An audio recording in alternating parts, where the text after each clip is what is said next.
Some of the information is based upon research derived from the information that I saw.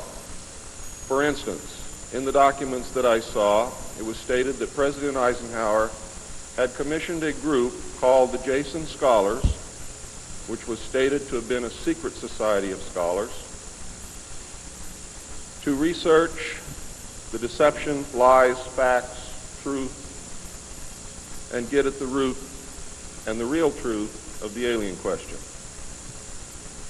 It also stated that there was a group of 12 men formed by NSC Memo 5410, and that the study group was formed by NSC Memo 5411, and that there was another NSC memo issued to cover the actions of these men and explain the reasons why such prominent men were meeting on a regular basis, and that NSC memo was 5412/1 and 5412/2. 5412/1 was implemented in March of 1955, 5412/2 in November of 1955. Anyone who knows how correspondence, executive orders, and executive memos are written knows that you do not write a memo 5412 in March and then in November tack a second part onto it.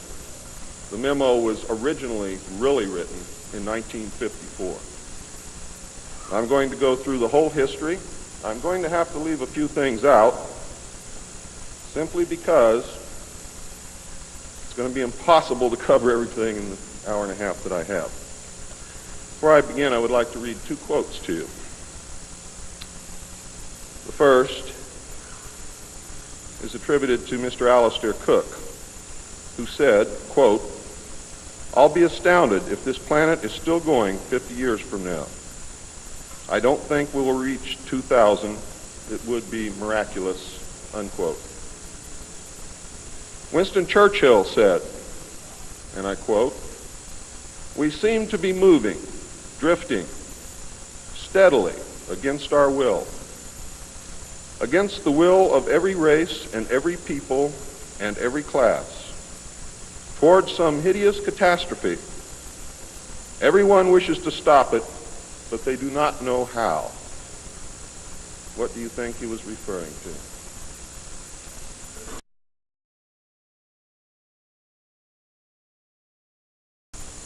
Now, ladies and gentlemen, during this talk that I'm going to give you, I'm going to explain to you the history of this phenomenon, who the secret government really is, and I will name them by name, beginning group, the study group. I will tell you who they are today. I'm going to tell you what this is all about. I'm going to tell you who's selling drugs to your children, and I'm going to tell you why the United States government is afraid for you to find out what the truth is regarding UFOs.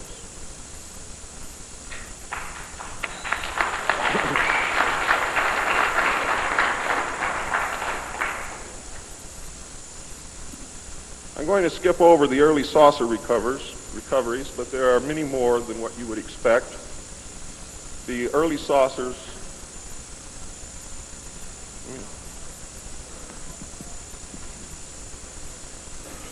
Is this any better? There were many more saucer crashes and downed craft than what you have realized. There were many more alien bodies recovered, and there were more live aliens recovered than what you are aware of. But that's not important. The important thing is that they occurred, not how many and not where. The important thing is that they occurred. And those of you who want to argue over how many and where and how many bodies are wasting the time of everyone else, because that's not important. What's important is that they occurred. And there are two crashes that are so important that the government will go to any lengths to prevent you from finding out. And those are two crashes which occurred near the city of Aztec, New Mexico. Why? Because both of those crashed craft contained human body parts. And they are deathly afraid of a national panic.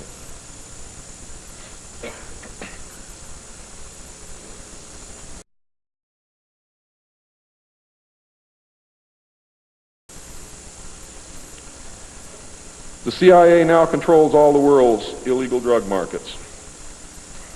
The official space program was boosted by President Kennedy in his inaugural address when he mandated that the United States put a man on the moon before the end of the decade. Although innocent in its conception, this mandate enabled those in charge to funnel vast amounts of money into black projects and conceal the real space program from the American people. A similar program in the Soviet Union served the same purpose. In fact, a joint alien United States and Soviet Union base already existed on the moon at the very moment Kennedy spoke the words.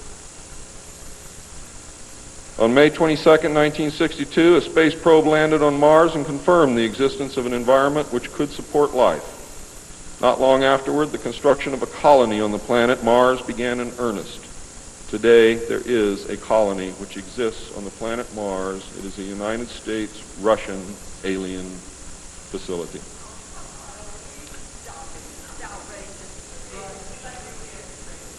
If you believe it's outrageous, stick around a few years.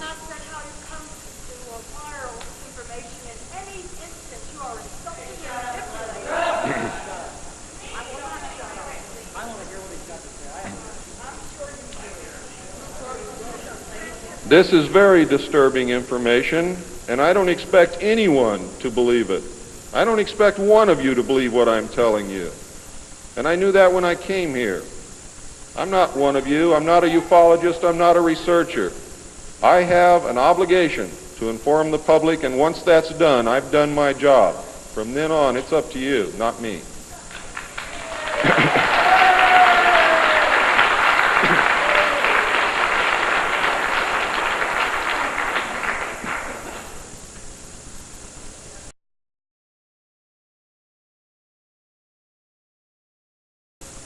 I'm not going to infringe upon the other speakers. The text of my speech will be on sale outside. I only have one message to give you. I don't care what you think of me. I don't care what you call me. I do care what you do with this information because it is important to our survival as a species. It's important to our planet. It is important for the world. What happens to me is of no consequence, and I knew that when I started this. And over the last 17 years, I knew that someday I was going to have to get up and say this, whether I wanted to or not, whether I was afraid or not.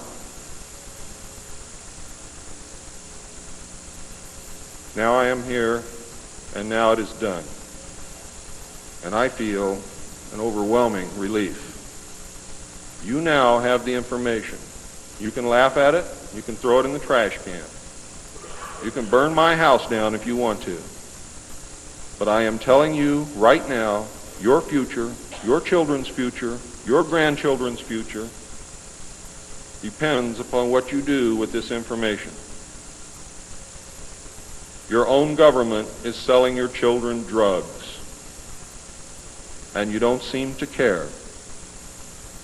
Your own government has given away the power of the people, and you don't seem to care. There is an apathy that is running rampant in this country that is deadly, whether or not there are aliens.